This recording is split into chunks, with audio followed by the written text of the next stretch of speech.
Now, I've been dealing with guns for 40 years. Yeah. I haven't killed anybody with any of my guns here. Okay. Yeah, I picked it up. Motherfucker, I picked it up. Your eye fucking me like, did you get it? Did you get what I just said? Yeah, I got it. Okay, I got it. Right. Thank you. Now, am I capable of taking out a human being? Well, it depends on how bad the situation gets.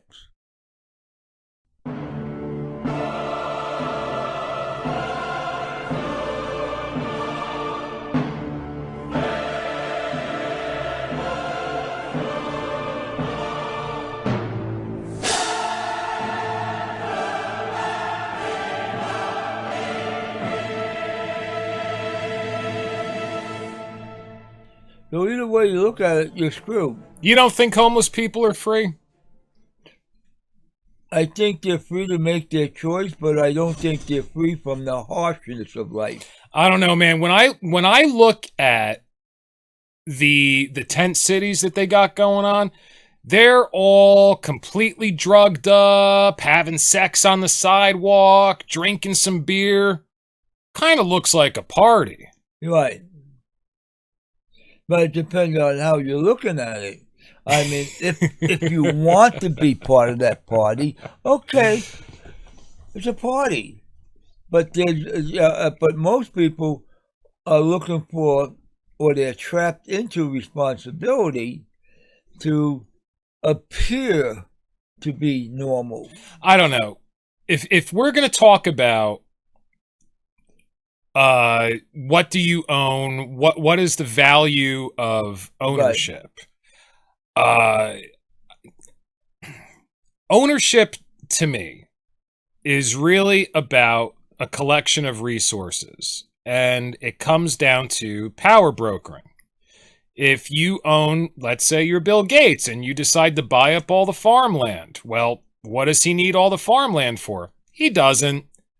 But now he's a power broker. Now, if you want farmland, if you want to use it, you have to come to him. You have to have something to trade. You have to lease the land, or he's going to control the price of the food. Well, let me ask you a question. This is a good philosophical question. Would you rather own a really nice car that you owned, that nobody could take away from you? Or would you rather have access to a really shitty car anytime you needed it?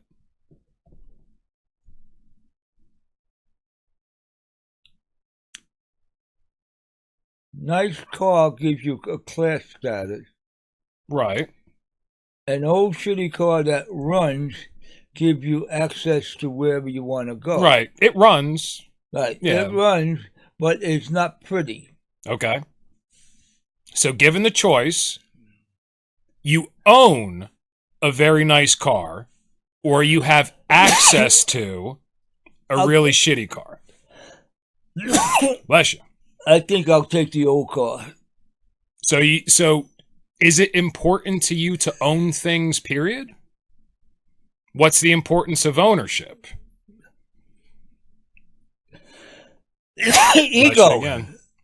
Ego. I got a nice Cadillac. I guess. Okay. Well, let's say let's take it out, because I know that you don't really care about cars. Let's say they're both shitty. Would you rather own it, or you have access to it, or does it matter?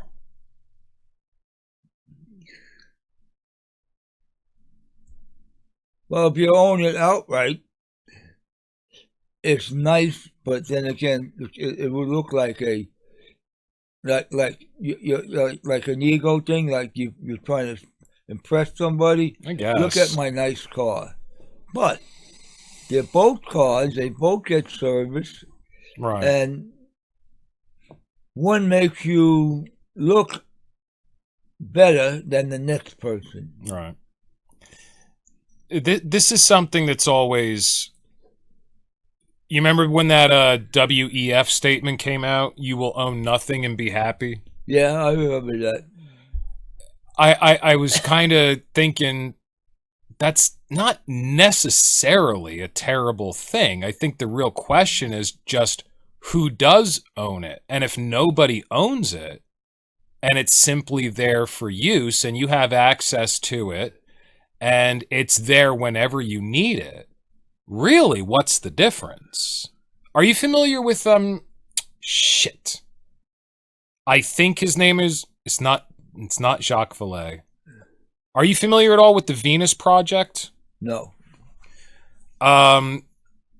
This guy had a lot to do with the Zeitgeist movies that came out after 9/11.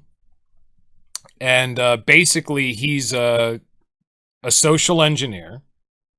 And he's trying to come up with systems by which human beings can live in material abundance without having this kind of jerk-off system of class separation. You know, his point is there's enough here for everybody.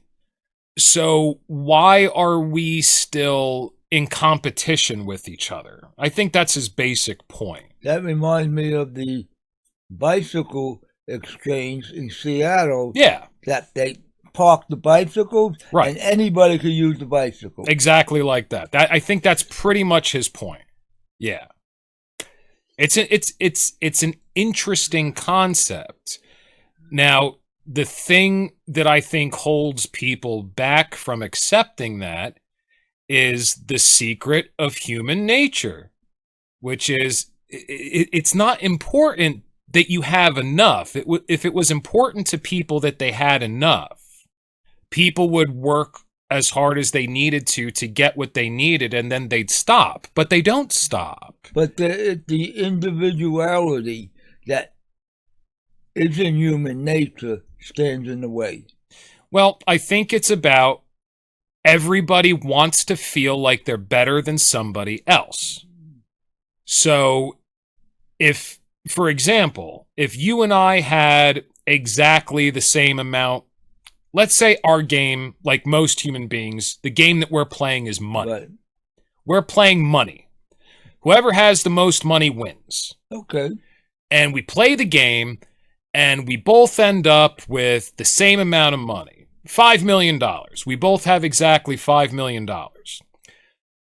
I don't feel too satisfied, even though I can use that $5 million and live very comfortably for the rest of my life.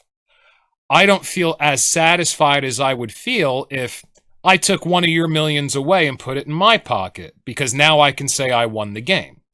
It's the difference between the instinct for survival and what Friedrich Nietzsche termed the will to power.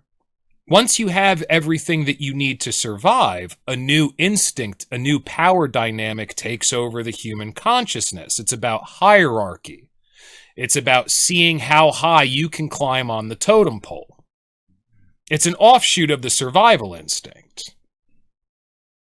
Yeah, but if we got the same, it's only your attitude that's different. Oh, yeah. And if your attitude said, I'm going to win this game and I got to get that 1% out of him, I feel better because I beat him. Yeah, that's exactly what it is. Yeah. And I think that it's related to the survival instinct because hierarchy is something that's prevalent in most, if not all, animals. That in order to feel safe, you have to be at the top of the pack. You have to be the alpha. Because then you're less likely to be attacked. You're less likely to... If you're taking advantage of other people, there's less of a chance somebody else is going to take advantage of you. Or it's like the old saying, the hunter must hunt. The moment he stops, he becomes the hunted. Right, it becomes prey. Exactly. I think that's where that comes from. But it's hard to... Most people will never be satisfied. Mm-hmm. All right? And if you're not satisfied with what you've been handed, you could... And you got to say, see, he's got more than I got.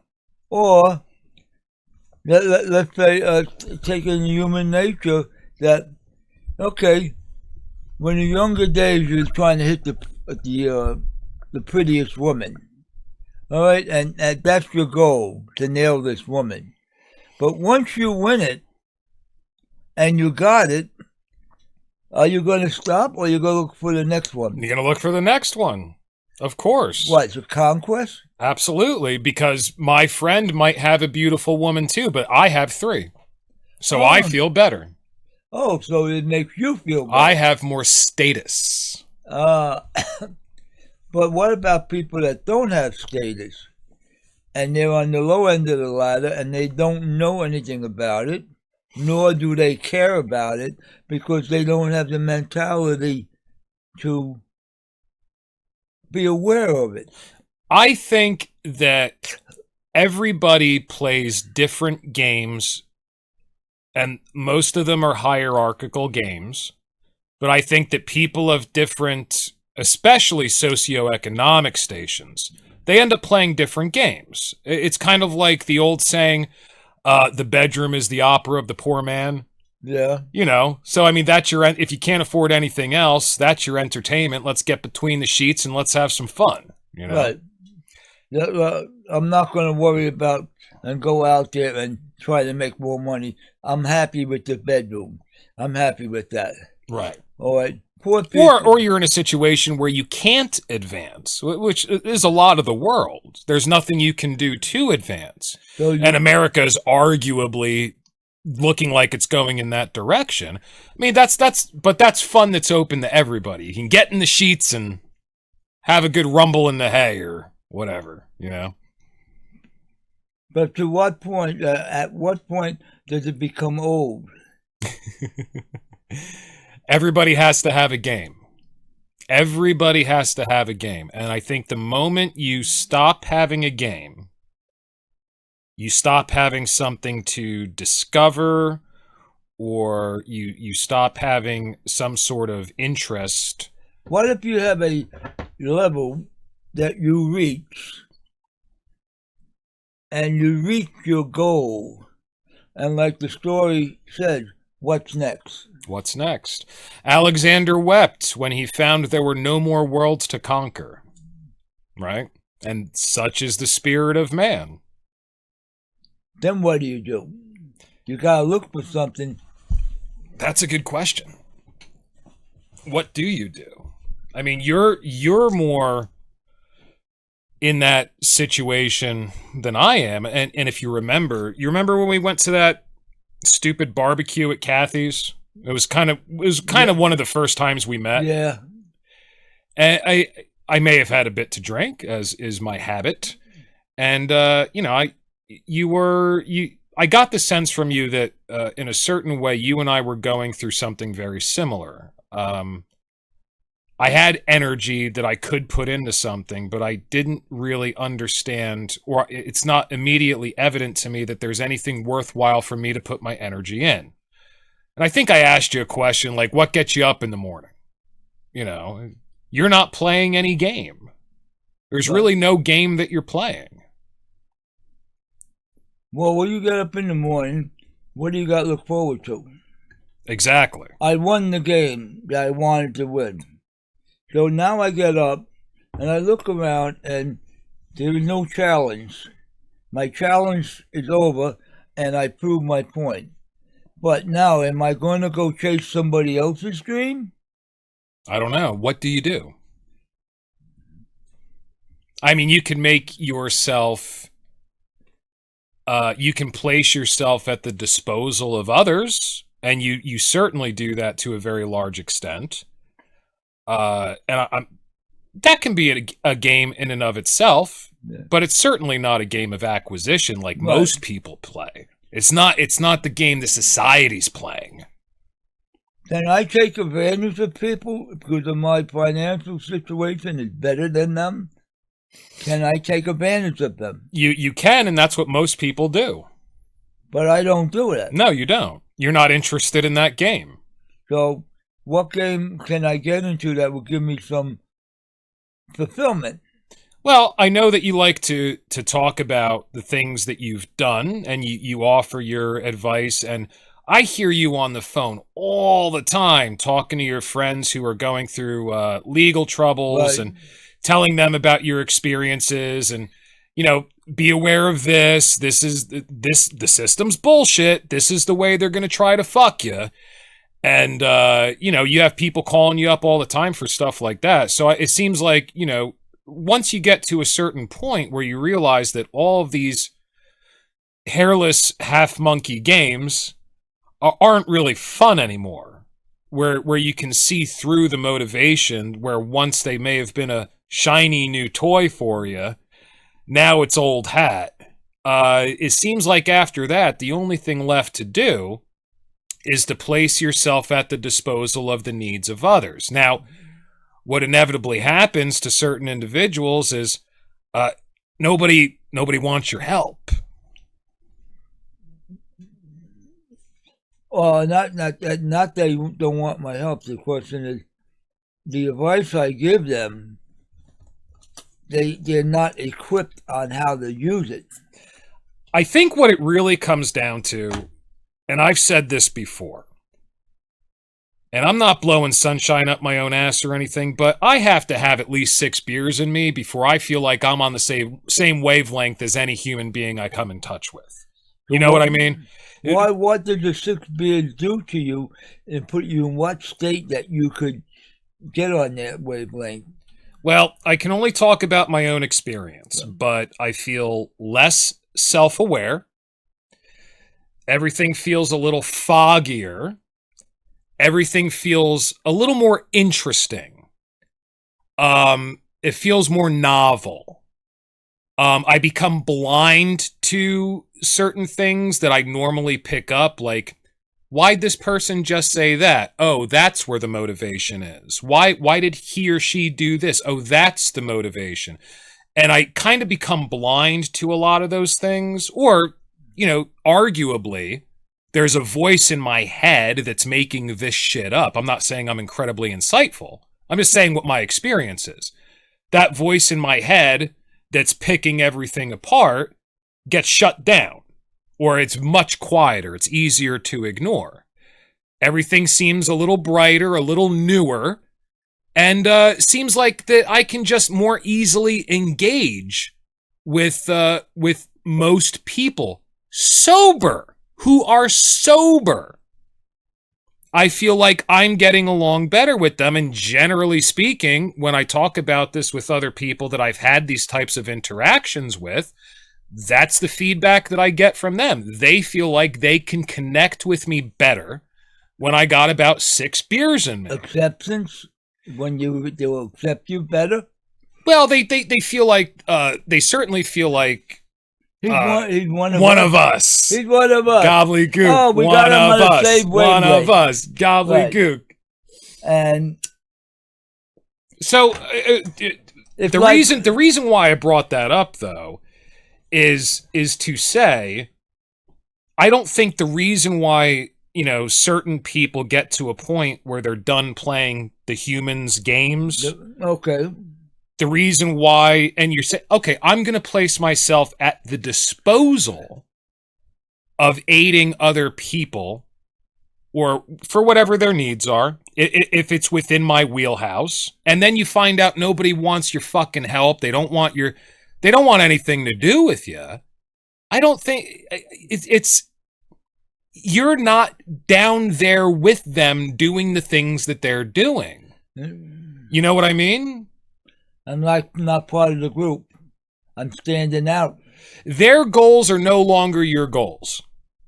You guys have different goals.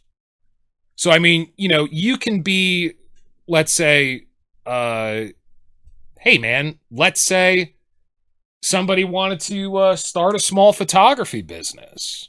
I could tell them how to do it. But honestly, most people are more interested in doing it themselves. And I'm not that interested in whether or not they succeed, because I already did it. Right. And they want to go through the experience on their own. Okay. You see what I'm saying? You experienced it. You proved it. and you did it. Someone asks you for advice, and they say, well, why isn't he still in the business? That's a good question. Well, why did he stop? It's an excellent question. Why did you stop being in business? If you're so successful, why are they still in business? I did it for 20-something years, and it's not fun anymore. No, it's no more fun. It was never about making a ton of money. It's a challenge. Yeah. Now, someone says to me, well, with all the knowledge you got, how come you're not rich?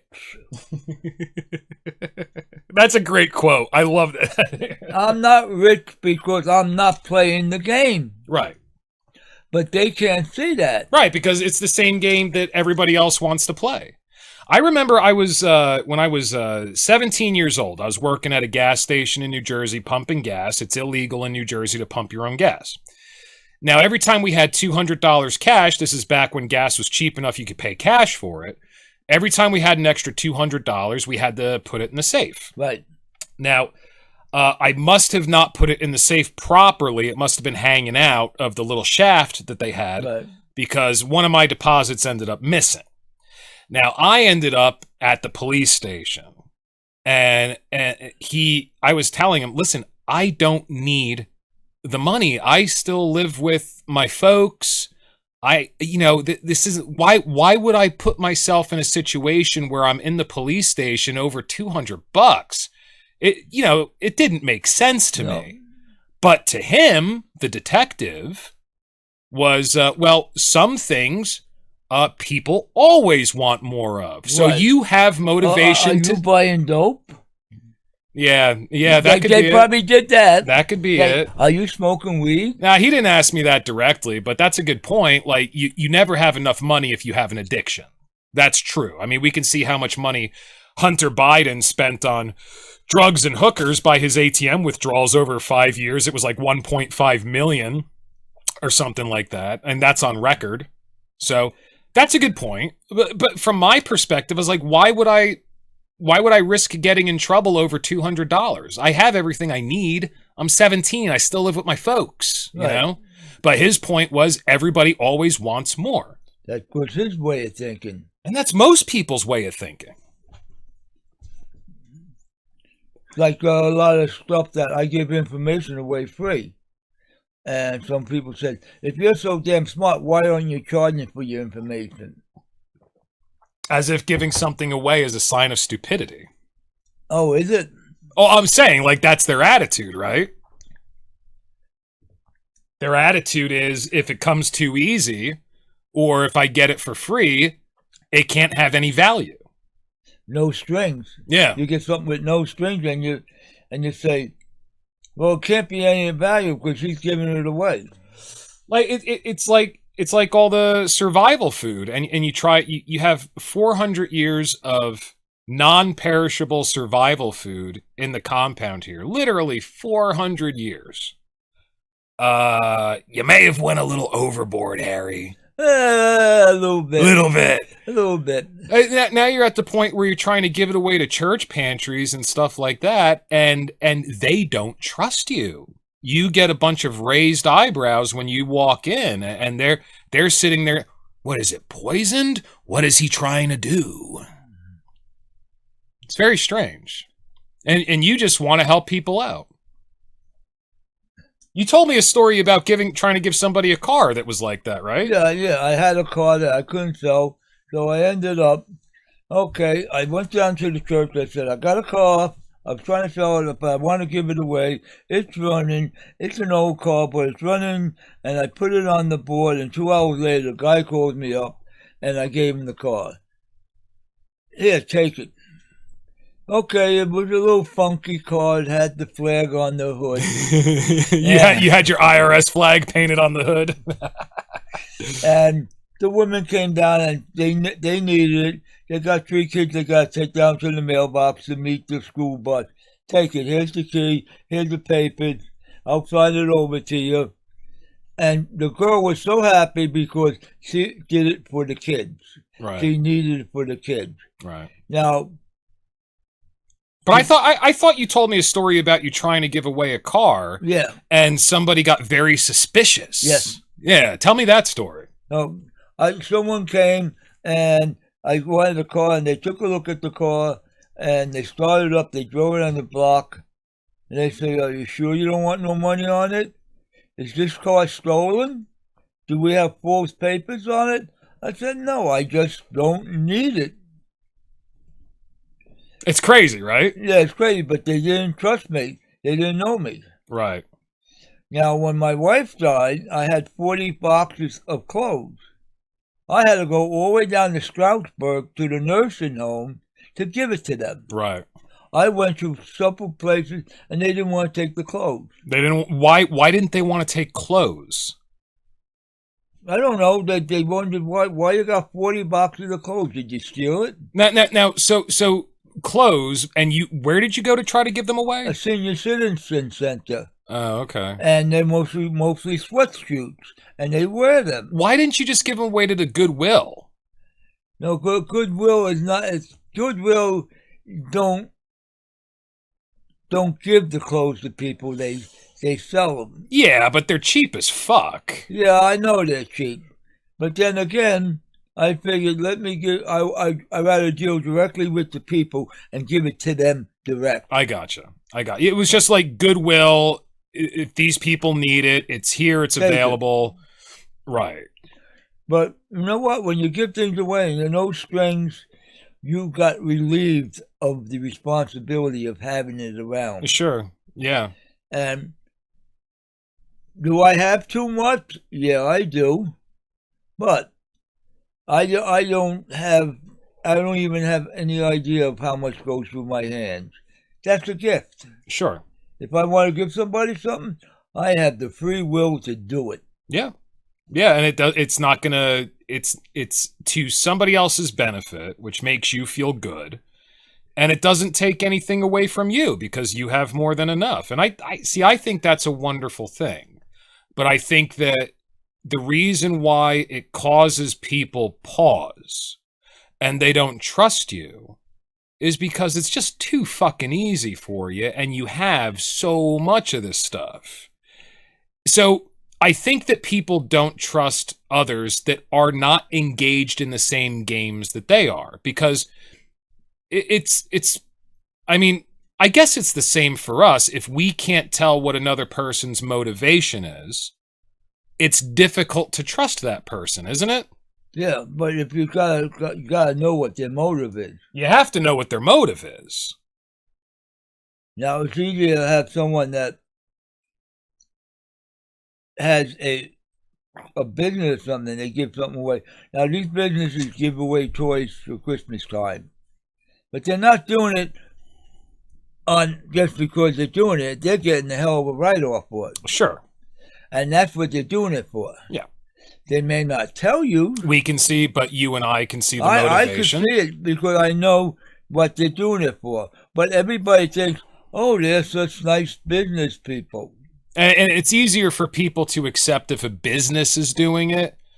Because I think they all know that not only is it a tax write-off, but they're trying to build and promote a positive social image.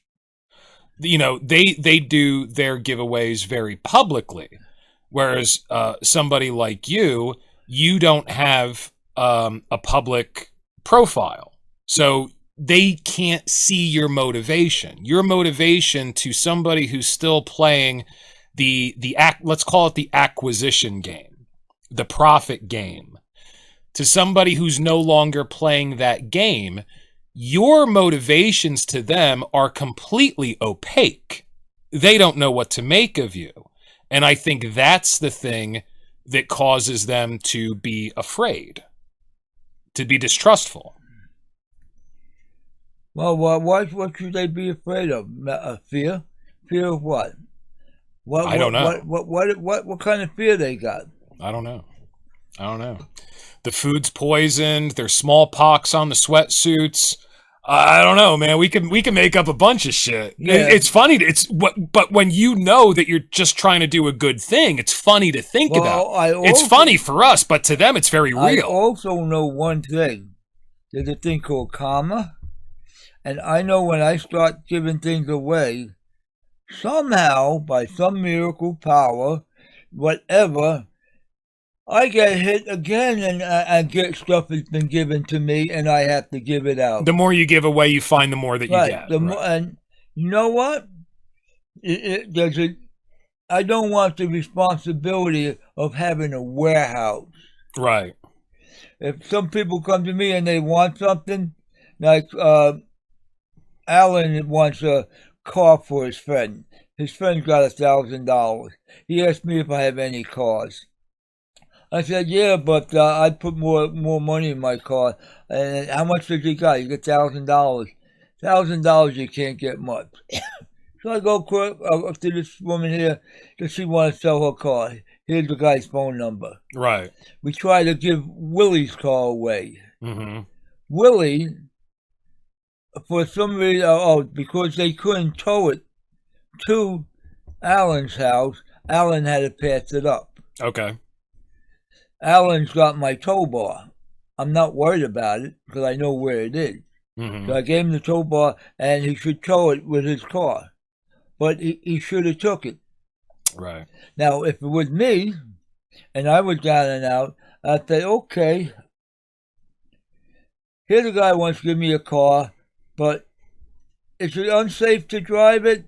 Well, let me pay a towing bill of $100, have it towed to my house,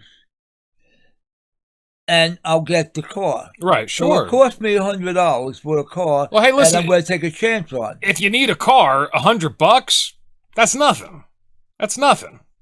And we know what was wrong with the car. It was a water pump. Mm-hmm. No big deal. Right. You know what it is. Right. He could probably replace that himself. Yeah. Yeah. But he has the money. He's got a sign business. He makes these big plastic signs. Okay. So he's into that. All right. So, but again, he couldn't tow it to his house. Right. He should have called me. Right. You call me. Hey, we got to tow it to your house. Okay, I'll bring my pickup and we'll tow it. Hey, value judgments are one thing. I just find it interesting when people can't read your motivation, so they distrust. So Willie was the guy who should have taken the car. You're saying, I don't think he didn't trust you. Maybe he just didn't want the car. No, it's different. It's different when somebody's not trusting you. He's got 3 cars on his property. They need fixing. Right. He knows how to fix them, so there's no problem there. Right. But he's got a truck that burns way too much gas. Mm-hmm. And he's a little tight for money because his wife used to work for the post office. She quit. Big deal, right? No, I know a little something about the post office, yeah. So it ends up that, okay, you didn't luck out on that. Right. Hang on a second, I gotta pee. It's like that woman that picked up the TV that I gave away. I gave her the TV. So I mean, as far as but she took the TV. I didn't want to get so much into value judgments because whether or not somebody wants something or whether or not it's worth it for them to take off your hands is that's very personal, and that's something that everybody has to judge for themselves. Value judgments is not an interesting thing for me to talk about. It's more like people not trusting your motivations. Like when you tried to give food away to the church pantry and they wouldn't take it, or you tried to give didn't you try to give some of it to the Boy Scouts recently or something like that? Yeah, I called the Boy Scouts and I told them, come over here and we'll pick and choose. Yeah. Yeah. They would take it. They would be happy, very happy with the military stuff because it's small packages. Yeah, or they do a lot of good works to get their merit badges. If they don't need the food themselves, they could turn it into like a giveaway, or they could turn it into a fundraiser or something like that. Well, see, every time you talk about a fundraiser, again, they got rules and regulations for fundraisers. Right. And that's what really gets in the way of people helping each other. Well, I mean, what we were talking about was once you're finished playing those human games, Right. your motivation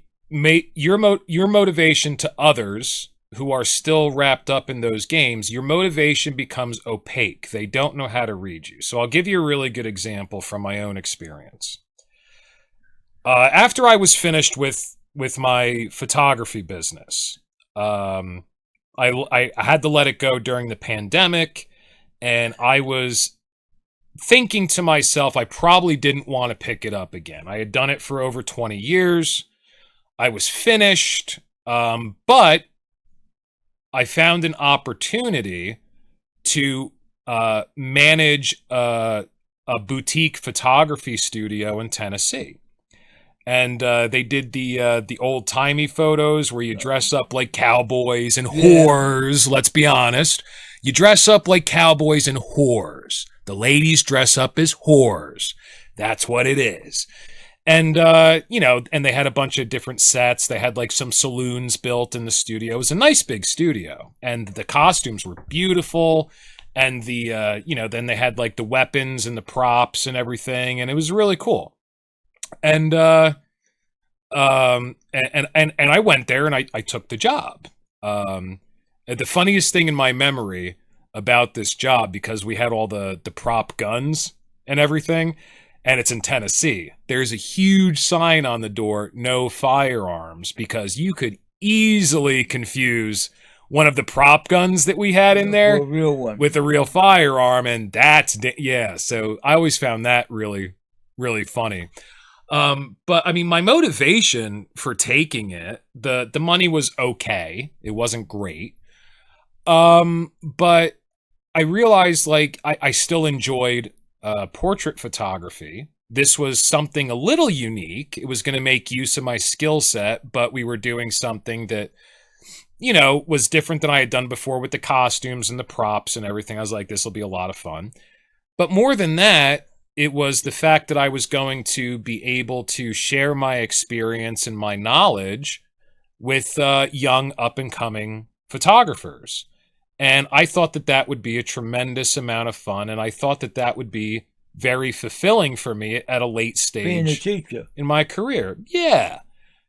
Now, what I didn't foresee in my naivete is that, and perhaps I didn't come across the right way. I don't know what I could have done differently. But I could not train, give advice, critique, anything like that without these massive young egos going crazy as if I was accusing them of being untalented or not knowing what they're doing, or you're old-fashioned. You don't know. We're modern people.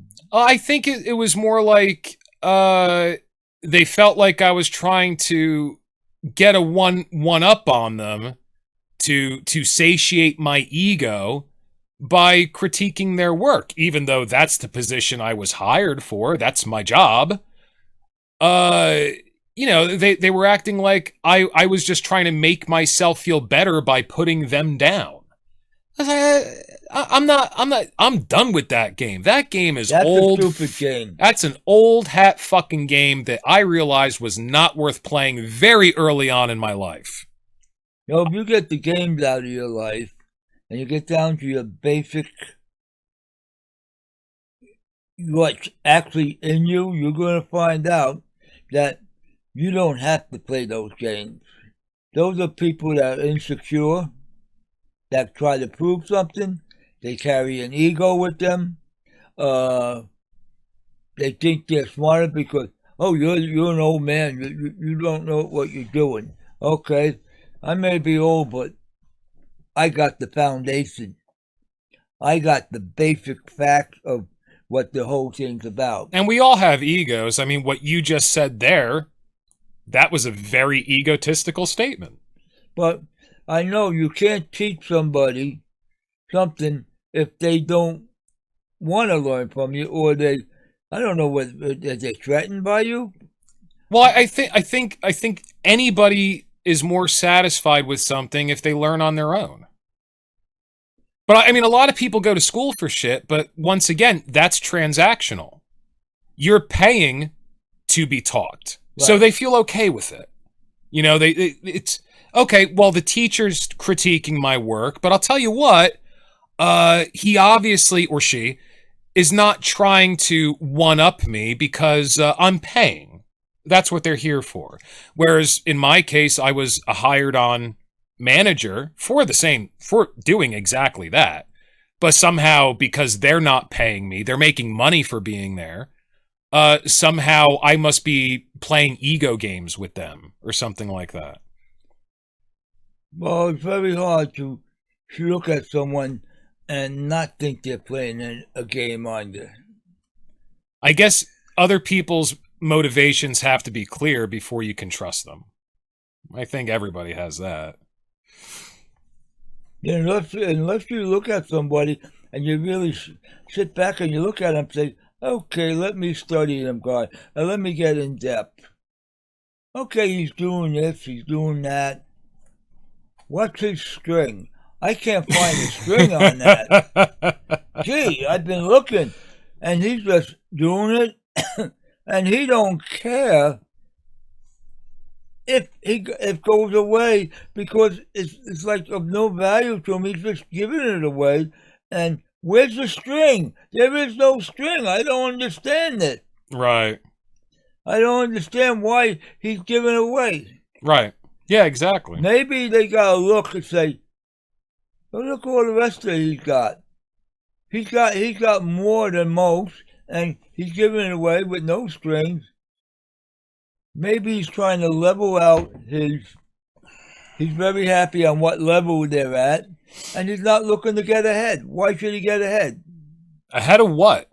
Ahead of what? Ahead of what? Ahead of what? Each other. That's all. That's all that game is. It's just ahead of each other. What are you going to do to prove something? Now, the only people that really get mad at you is when you bruise their ego, is those that have a big ego, and you prove a point, and they know what you're trying to prove, and they can't. They think you're trying to get one over them, like you talk to a damn lawyer and you tell what the law is, and all of a sudden they're going off at a tantrum on you, and you're exposing them for what they don't want to know anymore because they're playing the court game. The court game. I know you're big into the court game. I don't care about that game. Well, I don't want to play no games anymore. No, see, here's the thing. I said this to you before. It doesn't matter how well you know the law. The game is power dynamics. Right. It's power brokering. And if you are not in the popular opinion, you are going to be found to be wrong. It doesn't matter what the law says. It doesn't matter. Now, if that's where I am, that's where I am, and I'll accept that. Yeah. But then again, am I real? Do I truly believe what I tell somebody? You certainly believe everything that you say. I have no doubt about that. You're not lying. But I'm not playing the game. What game? Well, which game which game do they want me to play? Here's a better way to take this. What games? You and I are basically retired from life. That's the way I see it. We're retired from life. We're retired from the world. We're retired of bullshit. How do we engage? What games should we play? What's a new game? I don't want a new game. You don't want a new game? No, I don't want a new game. You don't want to re-engage with the world in some way? No, I don't think I want to play that game. You're young enough that you still got time to improve your lot. You got time to improve your financial status. Yeah, but I'm bored of that. That's a boring game. That's a boring game. But eventually you're going to have to do something to do. This is your new game that you're trying. All right, this is a new experience. Something to fill up my time. Something to fill up your time. Maybe it will become a gold mine to you. Nah, I doubt it. But we don't know. I doubt it. I am not going to go in the gold mine no more because I'm very happy with what little I got. Because I don't need any more. What else do I need? You don't need anything. Right. That's the whole point. I don't need anything. And either way, take this, take that. But if the situation gets so bad that everyone's going to suffer, I don't have no attachments to the world or their stupid games. And okay, I'm put aside. But I'm not in their arena anymore. I'm out. Can I ask you something? Now you've prepped for the collapse of civilization for a long time now, a good portion of your life. Would you be disappointed if it never happened? Maybe. You think? Maybe that means all my fighting I've been doing adds to nothing. If the world doesn't collapse, the world don't collapse, it added to nothing. And the predictions don't happen, I would be a little disappointed. So you wouldn't be relieved. You would be disappointed. Really? My effort to correct the situation would not happen. It's a little disappointing. But I see. I don't understand that perspective. If I was given a choice, I would like to see things get better, not disintegrate further. Well, if it gets better and people get a little smarter and they get to understand things better, yeah, that would be nice. But people remain dumb. Yeah. But I mean, it just seems to me like people such as yourself or Joanne, you guys almost seem like you're looking forward to the collapse of civilization. Well, almost like you're hoping for it. Well, I would be disappointed in people not waking up. Your mother, in her case, because she's so low on the ladder, right? Her hope is to collapse because she didn't climb the ladder. You think that's what it is? If everybody else collapsed, she'd be even Steven? Oh, see, they'd be all even. Tribal mentality. Everybody goes under. I'm going with them, and I could accept that. That reminds me from the scene in Fight Club where they're talking about blowing up all the credit unions. Yeah. And why the credit unions? And he's like, well, if you destroy the credit record, we all go back to zero. Everything starts over again. Yeah. Yeah. Well, that's her hope. So I know that you bought her a gun for self-protection, right? A while back, and you didn't think anything of this at the time. I thought this was hilarious. Tell everybody the story of what happened with the gun recently. Well, I bought the gun for her. I think it was her birthday about 2 years ago. And she said she couldn't afford anything, so I bought her the gun, and she's ready to shot it at the range. And then she called me. It's 2 years later. Can we do a trade on the gun? I want a bow and arrow, so if I have to go in the woods, I have to kill a deer. And I said, I hesitated for a minute. Did you hesitate? Yes, because you didn't. I let this go until you came back. I didn't say anything until you came back. I just don't understand why you want to give something up that is useful for something that's so primitive to a bow and arrow. Fine, so I went out there. I took one of my bow and arrows of the 3 that I had. I gave it to her. The bow and arrows didn't cost me much anyway. Right. And it ended up... But she gave you the gun. Yes. Yeah, so it was a trade. I paid for the transfer. Then we went to the archery range and we set her up on it. They set up the bow that she could pull it back. And she ended up we got some supplies. So of course about $48 for supplies, and now she could operate the bow.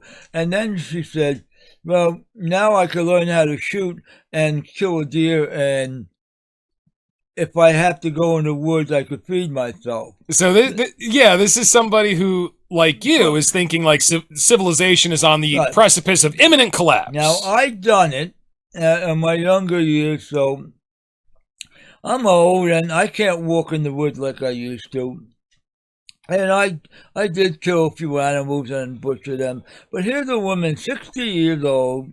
She's out of shape, and she's going to go kill a deer. Now, she's definitely going to watch this. So don't. And I said, I said, I wish she'd go to the range and learn how to shoot. But here's the clutch. It's the difference between killing an animal and gutting the animal and butchering them. And I hope she learns that, because it's a totally different thing. I remember when she had chickens, and when one of her chickens got sick, I recommended. I said, "Well, hey, one of your chickens is sick. If it's still healthy to eat. If I don't know what it had, but I think it was just that thing where it can't lay the eggs anymore. The egg is caught in the coagula or whatever it is." I said, "Why don't you kill it and eat it?" And she said, "Well, it's my chicken. I can't do that." And I said, "Well, do you want me to do it?" She said, "Do you know how?" I said, "I could certainly kill it. I know how to kill something. That's not a problem. I don't know if I could butcher it for you, but I could kill it." Well, like I said, she couldn't kill her chicken, and it was like a pet. And if you killed anything and ate it, it's a different story from raising it as a pet.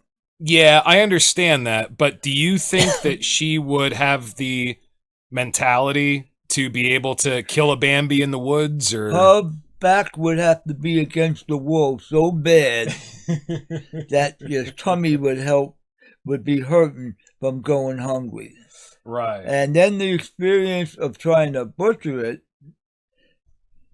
it's going to take a lot. You're going to have to separate your feelings from the animal and look at it as food. Right. And that's very difficult for people to do. Well, fuck. I mean, if you show most people the documentary Food Incorporated, Jesus Christ, they don't want to think about that. They don't want to think about factory farming, let alone hunting and killing and butchering something on their own. I invite anybody that goes to McDonald's and gets a hamburger, I will take you to a slaughterhouse, and I will show you what it takes to kill a cow and to make your hamburger. I guarantee you will have a different lookout on that. Outlook. And if you like your bacon, I could show you where they lay the pig out, they cut the vein, they drain the blood out, they make blood pudding out of it. This is a guy that literally knows how the sausage is made. I worked in a butcher shop when I was 17 years old, and I learned the trade early, so therefore it's not new to me. Right. Now I'm going to tell you somebody else who worked in the butcher shop. To all you Italians, John DeMeo. Okay. John DeMeo was the worst hitman in the mob. So do you think that some of that butchered meat you were buying over there in his shop may have been a little... No, he learned the trade. That's where he got the hardness Yeah, from. but I'm saying, you got some bodies laying around you need to get rid of, On 14th Avenue, at the foot of the Staten Island Bridge, there's a butcher shop. Two brothers owned it. Next door was an Italian restaurant. If the Godfather took you to the restaurant and gave you a meal and he's talking business with you, he goes and you go walk through the doors, go to the butcher shop. They got this huge sausage machine. Oh, no. And he said, "See the sausage machine? If anybody has a disagreement with me, sometimes I think they're going to end up in it." And these two brothers were the best butchers going. But the food was good in the restaurant. Mm-hmm. But like I said, So what? It wasn't Soylent Green No, or it anything wasn't like Soylent that. Green. We're not talking like No. what's the hairdresser guy, No. the butcher of Fleet Street or whatever. No. The Barber of Seville. Yeah. What was his name? Johnny Depp played him in the new movie for the musical. But Sweeney Todd. Sweeney Todd. Yeah. Now let's go to Pennsylvania. There was a Pennsylvania Dutch farmer who had a pig farm. Ooh. And he lived in Pennsylvania. I think anybody who's watched the movie Snatch knows or was it Snatch? Where the pig farmers, the main pig farmer. Yeah, they know where this is going. And if they wanted to dispose of a body real good, they would bring there, and he had a pig pen that was about half an acre, and there was a little ramp over it, and the guys would tie you up, put a ball in your mouth, walk you up to the middle, and throw you in the pig pen, and you would disappear. You would disappear, bones and all, everything. So therefore, if you like your pork sausages and your bacon, guess what? If you bought pigs from him, from certain farmers, you could have ate somebody. But this is a strange thing. I don't know if he's alive anymore, but that's what they do. Right. I mean, if you go overseas, don't go to China. They kill cats and dogs and they eat them. They got a festival for that. Oh, yeah. Yeah, you can find videos of that online where they have the dogs in the cages and they hook them around the neck to transport. It's pretty horrific. It's pretty horrific. But it is pretty bad. So therefore, all you little dog lovers that like to save dogs, remember, don't take your dog to China. You may be on a hamburger. So is that in China proper that they do that, or that is it was like that was a real festival? Well, I know it's a real festival, but it's in China, or was it in? No, they're being pressured by the world to stop that. So that is the Chinese. Okay, that's the Chinese. Right. I just wasn't sure if it was like in China or one of those countries that they want to annex or something like that. No, China is not going to annex. They got their own things. They try to hide that. Overseas, anything goes. France, World War II.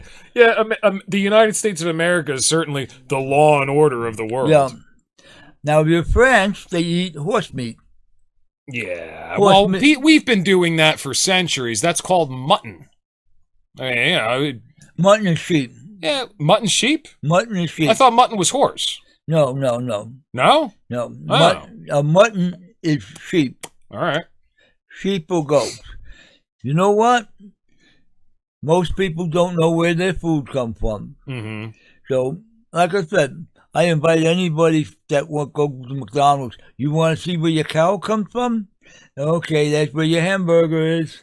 And you go. Anyone who's been overseas knows this. So you do what you got to do. Now, if you have to go in the woods and you got to make your food, that's fine. But you know what? I pick mushrooms. I pick wild plants. I know how to do game. All right. I have killed a lot of rabbits, a lot of squirrels, not too many deer, one or two bears. But you know what? I survived it. And you know what? It's not that bad. But our forefathers did that in the 1700s. The only point why I brought this up, I mean, if I was somebody who believed that the collapse of civilization was imminent, like probably in the next couple years, right. And then for some reason hoping that it happens so that I get to see it. I don't understand where that sentiment comes from.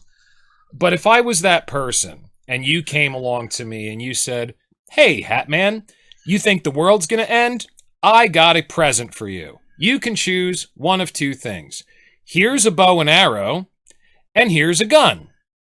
Guess which one I'm taking? You're going to take the gun. Of course I'm going to take the gun, because not only can I kill a deer with a fucking gun, right, but I can use it as self-defense. Right. Shit gets a little hairy and you're collecting supplies. Guess what? If you don't have a gun, you're collecting all your supplies for the person with the gun.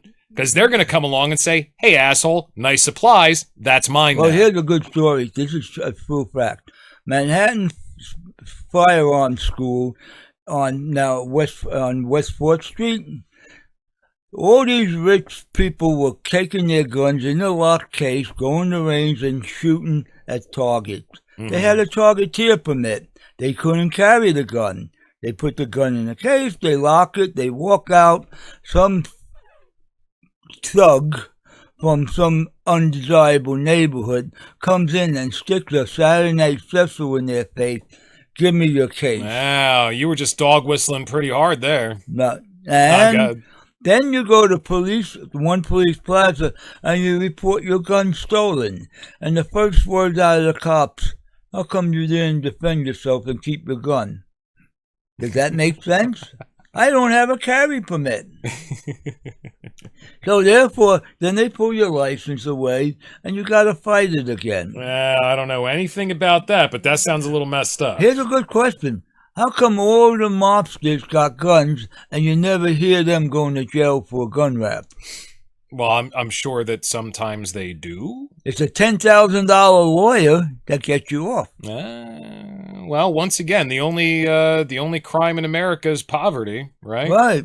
Yeah. And that's the way it goes. Now, I've been dealing with guns for 40 years. Yeah. I haven't killed anybody with any of my guns here. Okay. Yeah, I picked it up. Motherfucker, I picked it up. Your eye fucking me like, did you get it? Did you get what I just said? Yeah, I got it. Okay, I got it. Right. Thank you. Now, am I capable of taking out a human being? Well, it depends on how bad the situation gets. If you come to my door and you want to rob from me and you come in force, and you know what? I'll do what I have to do to protect my property. Sure, of course. And I think everybody has a right to do that. Sure. Well, there was a really good meme that I enjoyed. I think it was like The Rock. It was from a movie he was in. There's like The Rock is driving, and I think there's like a little girl in the back seat. And, they just used the scene as a meme. And The Rock says, if you kill somebody who's trying to steal your property, you are saying that your property is worth more than their life. And the little girl replies, if you try to steal my property, you are telling me that my property is worth more than your life.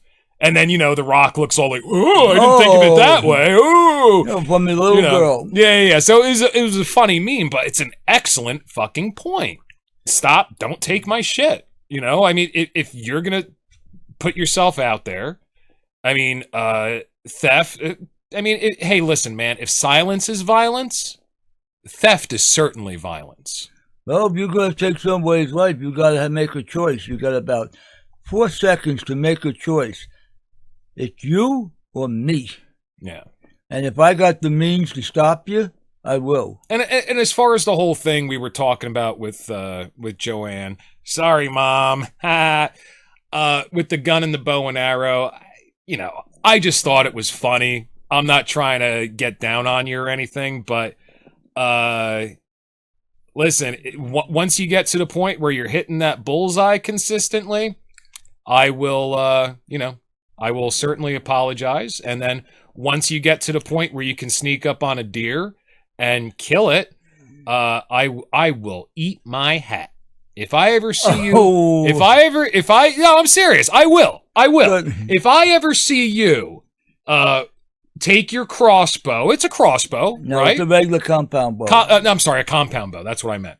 If I ever see you, take your compound bow, put a real hunting head on it, sneak up. It's what, 45 pounds? It's a 45-pound bow, and you could only get about 60 to 90 feet from a deer. Okay. And sneak up on a deer, upwind, quiet, create a blind, execute a perfect shot, take this deer out with a 45-pound compound bow at 60 or 90 feet or whatever it is. That's about... I will eat my fucking hat. You'll have ketchup. You like ketchup. So I will go to Harry. I will take it. Will take all of your ketchup. Yeah, I know okay. you have like years of ketchup. Well, here's another thing.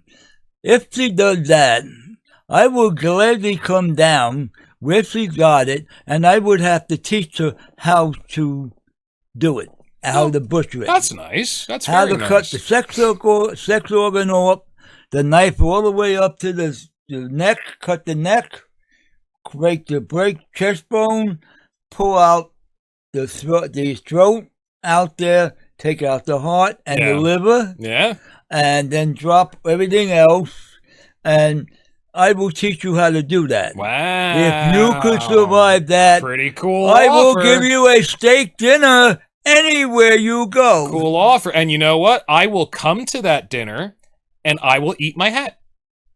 Oh, you'll be eating hat. I have to eat my fucking hat. I can't have steak. I just made a promise. Yeah. I will eat my hat. But I will show you how to field dress a deer, and then we'll take it to your house or whatever, and we'll have to butcher the thing, and you'll spend about 3 hours. You'll be cutting the thing, and then we'll take the hide and we'll make a puppet out of the hide. Ooh, that's a good idea, actually. A puppet of Daniel Boone. You know what would be fun? Because I kind of wanted to do taxidermy. I wanted to get into that as like an art form, like, you know, like do like the jackalopes. Sort of thing where you have like the deer, but it has fangs, you know. I thought that'd be a lot of fun. Wouldn't it be cool rather than it being like a sculpture to make a puppet out of a hide, you know? That's a good idea. I don't think anybody's, man, I'm sure if I look it up online, somebody's doing it because somebody's done everything. Take a wolf's head and put it on the deer hide. Yeah, that'd be fun, but make it a puppet. That'd be cool. So, Mom, we're just busting your balls. All right. I hope you learn how to hunt, and I hope you have a lot of fun with your compound bow. I just thought the trade was absurd, and I thought it was funny. So I'm busting your balls. So if you're getting a little upset about this, fucking relax. Start drinking. I don't know what to tell you. No, she can't drink. Then again, it would help her relax. Then again, come on, we got plenty more. We could trade you. Let's see, what do you got for trade? Make me a puppet of let's see, I gotta think of another character for my puppet. No, we got to do Irwing's shift first. But you know what I wanted to bring up that we were talking about before as far as hunting, and I think you and I are on the same page of thinking vegetarianism is kind of hilarious. It's really interesting that all life has to consume life force. I mean, the only thing that doesn't consume a living thing are the things that grow. But, you know, it would be, so to be completely innocent of killing another life form, a human being would have to be able to go stand in a field on a sunny day and get all the nutrition it needs from the sun. It just doesn't work that way. No, I don't want to be a veggie. You don't want to be a veggie? I'm not a veggie. I like my protein. No, but I mean, even if you eat fruits and vegetables, I mean, they're living things. Right. You can't survive without consuming the life of something else.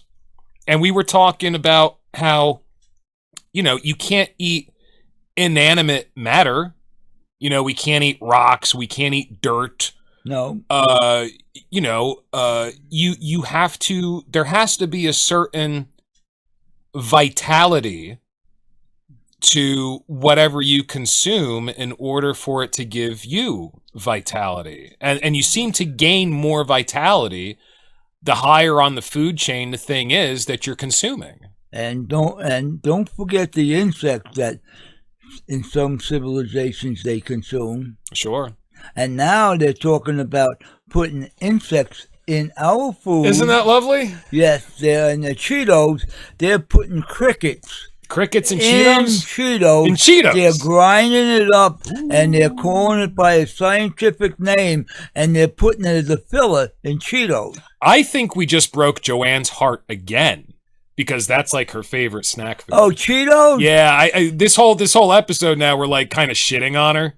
She's gonna watch this back and be like, they made fun of me for thinking I could kill a deer with a compound bow, and now I can't enjoy Cheetos anymore. We're like destroying her life, little by little. Hey, listen, if it's going to be in the Cheetos and it's going to be flavored, you're not going to know. You hear that, Mom? You're not gonna know, but it's fine. Have I eaten insects? Yes. On purpose? Oh yes. What have you eaten? Crickets. Oh, like when they roast them and shit? I roast them like popcorn. Oh, you caught them and roasted them. I caught them and roasted them, and I put them cinnamon and sugar on them. Oh, of course. A lot of butter. Jesus Christ, you have such an American palate. It's amazing to me how American your palate is. So we established on the last podcast that the coffee you make, I can put it in a glass like this, right? And if I hold it up in front of my face, I can see you across the room. Right. That's how watery your coffee is. I made you a beautiful steak with garlic, salt, and the way I make steak, motherfuckers, you can't touch my steak. It could be in a restaurant. Hot. Too hot. I put a little ground pepper on that motherfucker to give it a little spice. A little spice. Hey, listen, I'm Irish. I'm not completely in this. I'm not the guy that's going to eat the jalapeno pepper to prove something. No, I don't eat them either. No, I'm not that guy. I'm fucking Irish. I don't have that type of palate. But a little bite, just a little bit, okay? I don't see anything wrong with that. You took the steak that I made you, and you smothered that motherfucker in ketchup. You drowned it in ketchup. And I was sitting there looking over your plate like, oh my God. Oh. It looked like an abortion after you were done. Well, you should see what my brother-in-law that worked in a diner, he used to give me corned beef and cabbage. Uh-huh. And I used to cut it all up. Yeah. I throw some mustard and some ketchup on it. I mix it all up and I eat it. Uh-huh. He spent hours cooking it. And he worked as the cook. And it breaks his heart too. Your palate is such an American palate. It's like, oh my God. I don't know how you ever have enough sugar here. How often do you buy sugar? It's got to be once a week. Half a pound a week? Half a pound a week? About 10 pounds a month. 10 Worse than I thought. Oh my God. When I saw that steak drowned in ketchup, I was like, that it is something that I created. You've destroyed it. Well, I can't have spicy food. I got a hernia in my throat that I can't have it. No, I know. You get the acid reflux. Yeah, I get really the bad. acid reaction. Yeah, I think when we had our episode, the Starbucks conspiracy, you were talking about that. If you drink coffee that's too strong, you get strong coffee, the acid reflux and all that. Yeah. Now that sucks. But some of the things I get out of the forest is quite bland. Yeah? Like what? Cattail roots. They're about 4 inches long, and they're like a starch. They're like a potato. Okay. All right. Cattail heads. I make a powder out of it. I make pancakes out of it. You know, when I found out that people eat dandelions, yes, I was kind of creeped out. Dandelion. I didn't know people ate that shit. Dandelion greens in the springtime make a great salad. Yeah, that's what I hear. I've never tried it. Don't let it get old because it gets woody at the end. Dandelion. Well, it's kind of like asparagus. You got to cut the ends off, right? Well, you just pull them off. A root of a dandelion, you cook it, you bake it, you chop it up, and you make coffee out of it. All right. Or you crush it up and you put alcohol in it, and you make a tonic for cancer. The flower you take and you make jelly out of it. So it's an all year round plant. Wow. And but you got to pick at a certain time. All right. Now, I also pick mushrooms. Well, that's something that everybody, I mean, you know, it appears everybody eats dandelions, but I didn't know about this. But I mean, mushrooms, who's not familiar with mushrooms? Everybody eats mushrooms. If you're picking it wild out of the forest, you better be careful. You might become enlightened. No, we can't. We don't have no peyote growing up here. no psilocybin? No. Doesn't psilocybin grow everywhere? We have some up here, but you gotta recognize it. Right. Yeah. It's what's it look like when it's growing? It's the red cap with the white dots, right? It's like the stereotypical magic mushroom. But you gotta turn it upside down and look at the gills. Okay. Because if you mess with the wrong one, it's poison. Yeah. I've actually never done psychedelics. Now, how you test mushrooms, you cut a bit off, and just a little bit, you put it on your tongue and you chew it and you wait 15 minutes. If it burns you and it makes you sick, that's poison. So isn't there a better way to know if something's poison before you put it in your mouth? No. Kind of seems like that's a suboptimal technique for detecting poison. No, that's a method they use. Or you spend 25 years in the woods and picking it, and you take your book with you and you check it out. Yeah, I'd rather have a book with me before I pop something in my mouth and see if it burns. I don't know. Well, or you go to a Chinese place down in the basement and they grow their own mushrooms down there. Oh yeah, dude. I remember when I was doing baby photography when I first started out taking pictures, and I was going house to house photographing people's kids. There's this little town in Pennsylvania, in Pennsylvania, called Kennett Square. Oh, yeah. You know about this. I know Kennett Square. I know someone that lived down there. And I think they grow like 30% of the country's mushrooms in this fucking town. And you can smell this town. Musty smell. Oh my, no, it smells like fucking manure. It smells like shit. I mean, let's call it what it is. It smells like shit. They grow in shit. Yeah, they grow in shit. And they grow in, not they're growing. Something takes a shit, and then they're growing the mushrooms in the shit. They're not growing shit. Yeah, so I mean, you know, and I'd go to these people's houses, and you know, the first couple times it's like, I don't want to be an asshole, but it's not that their house smells. So I asked them, I said, hey, what's with the fucking smell? What's going on? And they're like, oh, you get used to it after a while.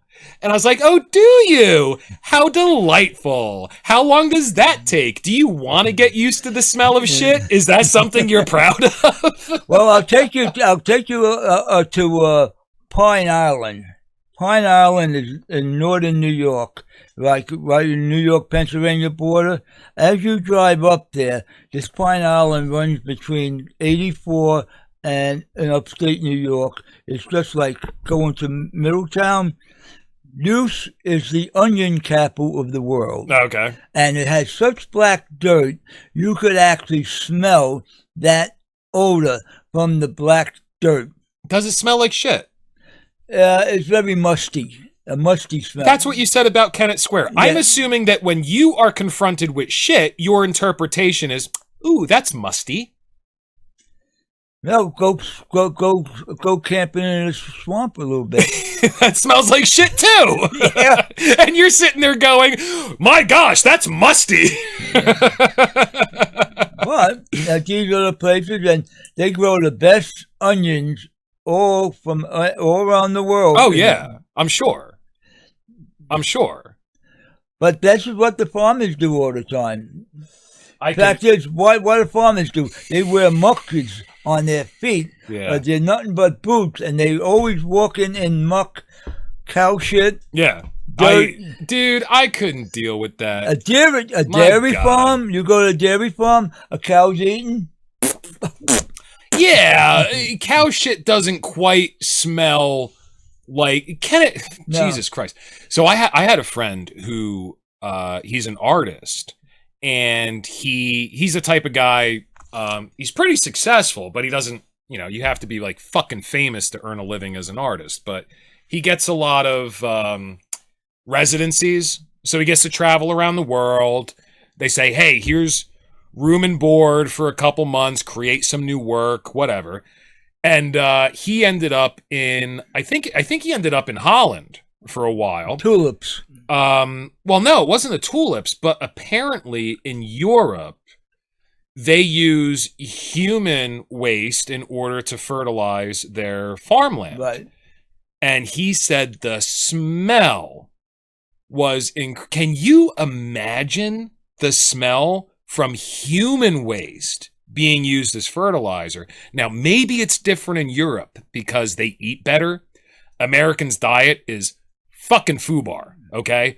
Our shit probably smells worse than the entire planet's shit, okay? Everybody's shit, nobody smells as bad as America, I'm assuming. But still, human waste, oh my God. Can you imagine them? They're just spraying it on the fucking farmland. Well, back in Vietnam, on our bases, they could smell the American troops because of our food. Oh, yeah.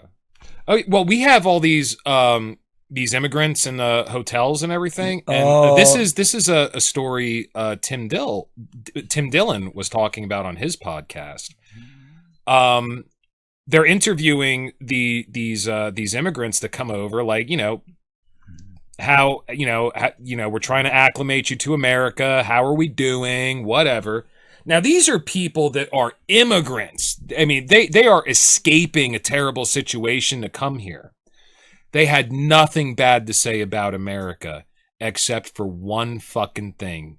Can you guess what they all complained about? What? The food.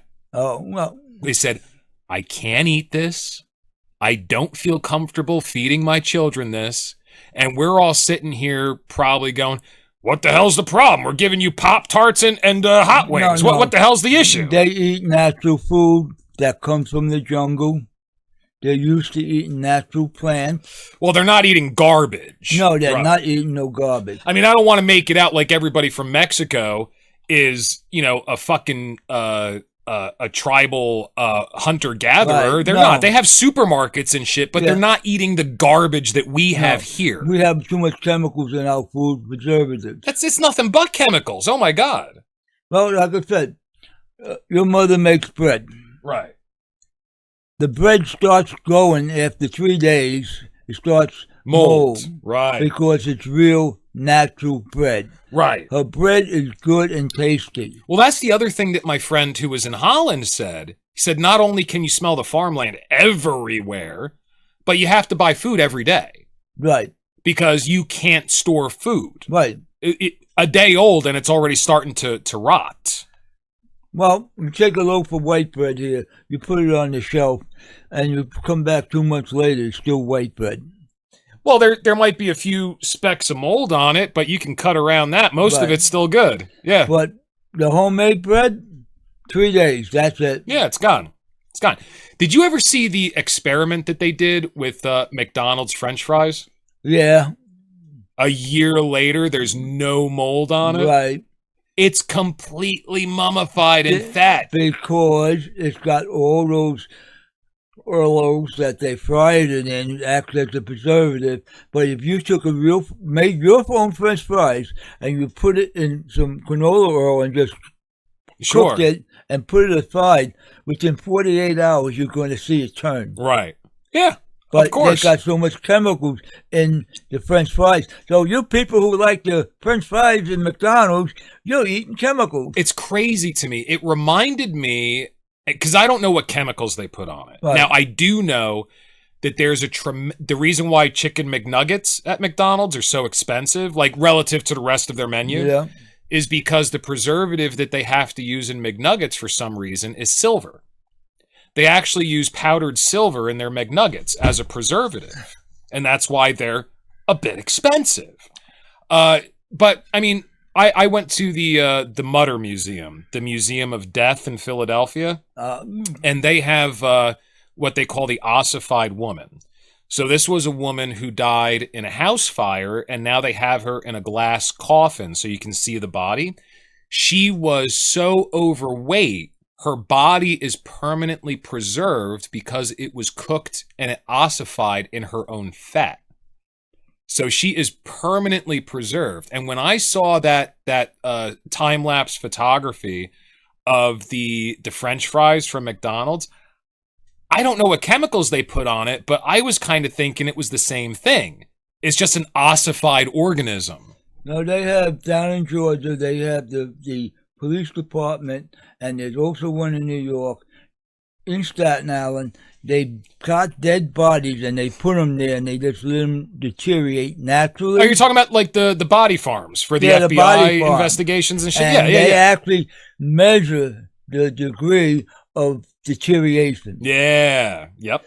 And so they can get a time on it. They get a time. After a few days, it looks like this. This starts to happen. So when they come across a murder scene, they can better gauge a time of death. Yeah, they do that. Right.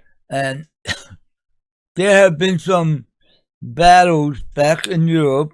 By the way, if when you die, you dedicate your body to science, you might end up there. They're just going to throw your body in the grass and watch it rot. Yeah. Well, if you got good organs, they'll cut you up and they'll save the organs. It's science, Meredith! Science! Oh, at least we're not in China in prison where they kill the prisoners and they sell the body parts to the Medical Association in New York. Ooh, what about... For $100,000 for a heart. What about that bodies display? Did you see that? Where they plastify the bodies and you can see all the internal organs, and they had a show. Have you've never seen the bodies exhibit? I've seen enough bodies. We had a big freezer on the ship, and they had to bring the body bags. Thanks. Thanks for bringing the conversation down. Well, Thanks, buddy. It's normal. And we had, what about the mass graves they found during that war in Kureza and Siberia? Mm-hmm. So they had mass bodies. Right. Oh, let's go back to 1940 with Adolf Hitler. And what they do. Now, hang on. I'm going to look this up for you because I'm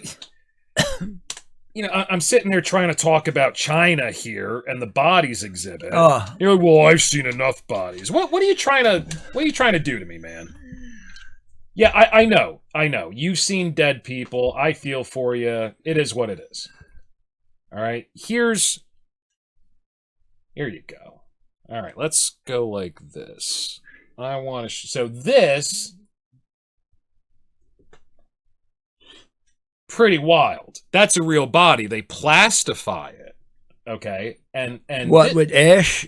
No, with plastics. Oh, okay. So they're plastifying the bodies, and you can see the nerve system, the circulatory system, and it's called the bodies exhibit. See, here's people in the gallery checking it out, right? And it's fascinating. It's really cool. But when you look into where the bodies come from, they all come from China. They all come from China. Yep. That's pretty wild. Well, that's what we had. What, in the Jekyll and Hyde Club, they had bodies from Egypt for years. Well, I mean, we used to grind up mummies, and we used to take them as pills. We had so many mummies at one time from Egypt that we were using them as fuel for our locomotives. Right.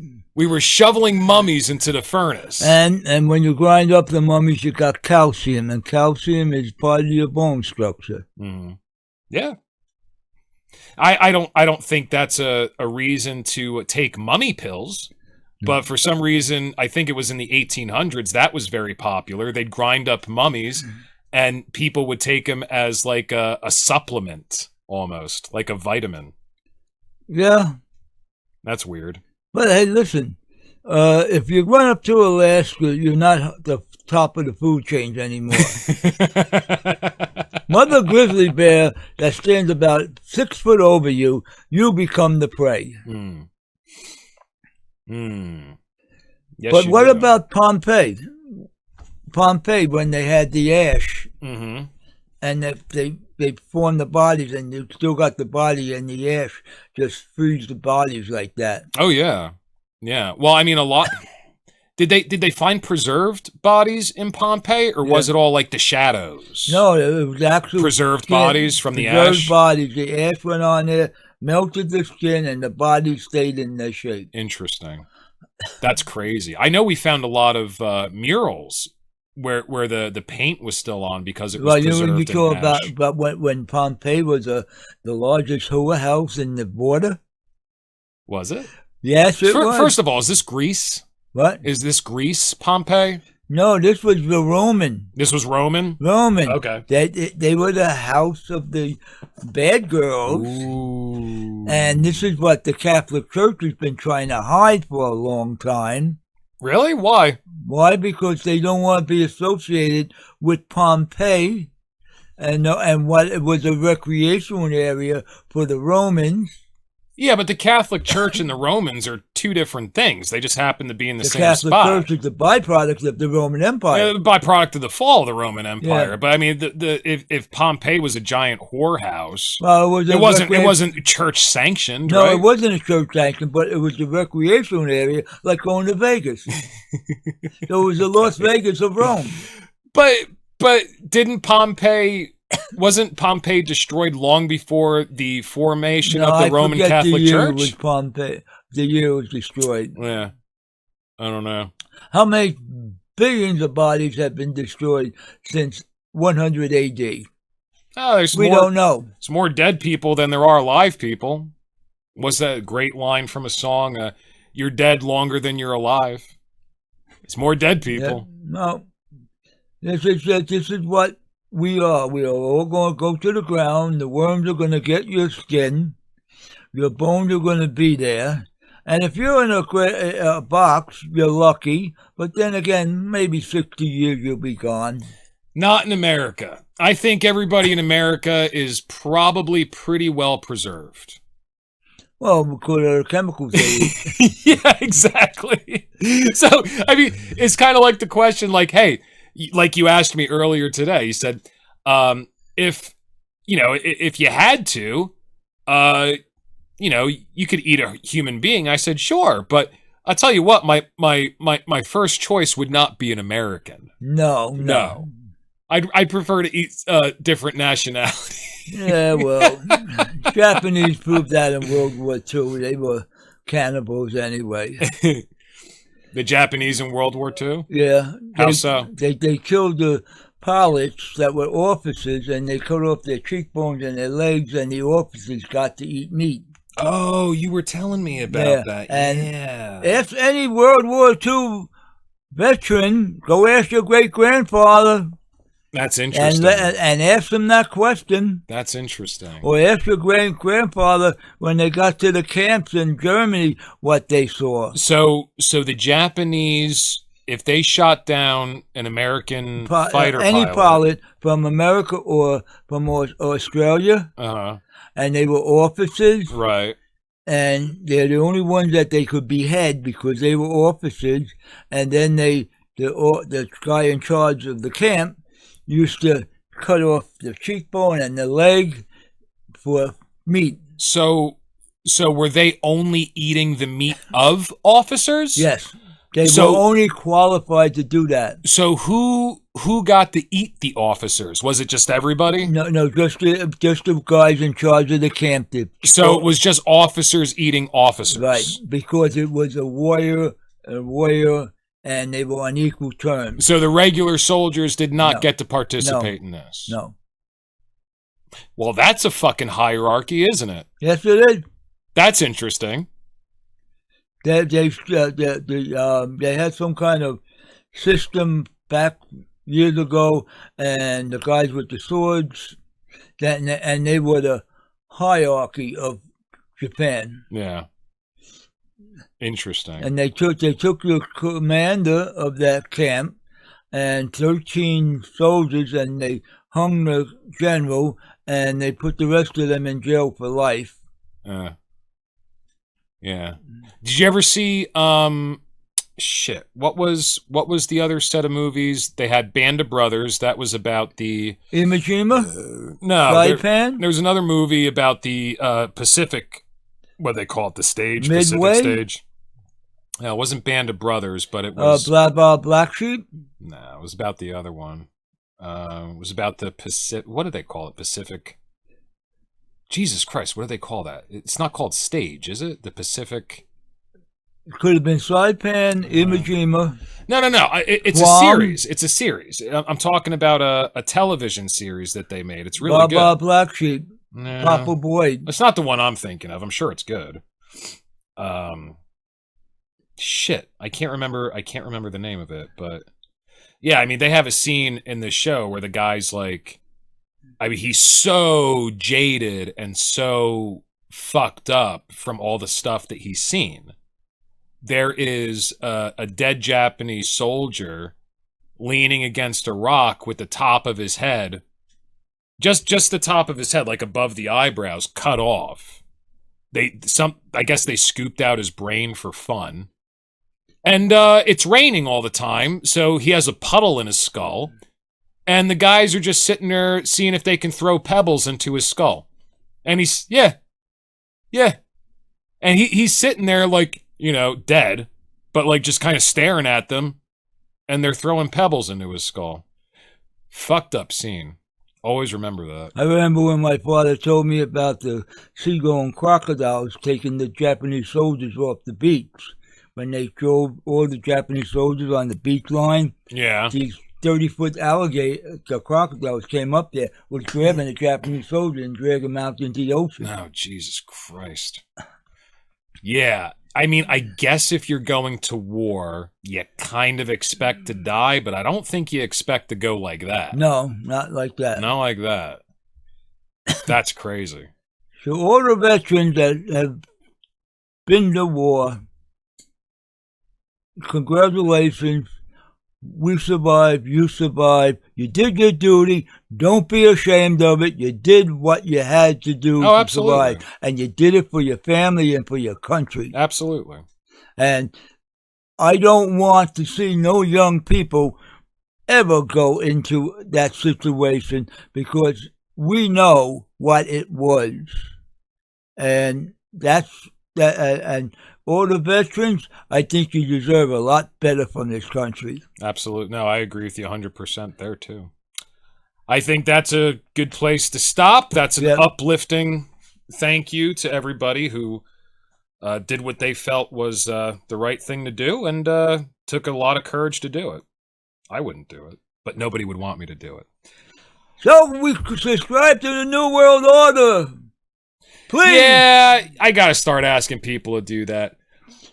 If you do not subscribe, like, turn on notifications, and share this with your friends and family, I will either vaporize you with my secret Jewish space laser, or I will haunt your dreams because I am the Hatman, and you will never be rid of me, and you will think you're in a living hell. Thank you so much for watching the New World Order, and just remember, we're watching you too. Yep.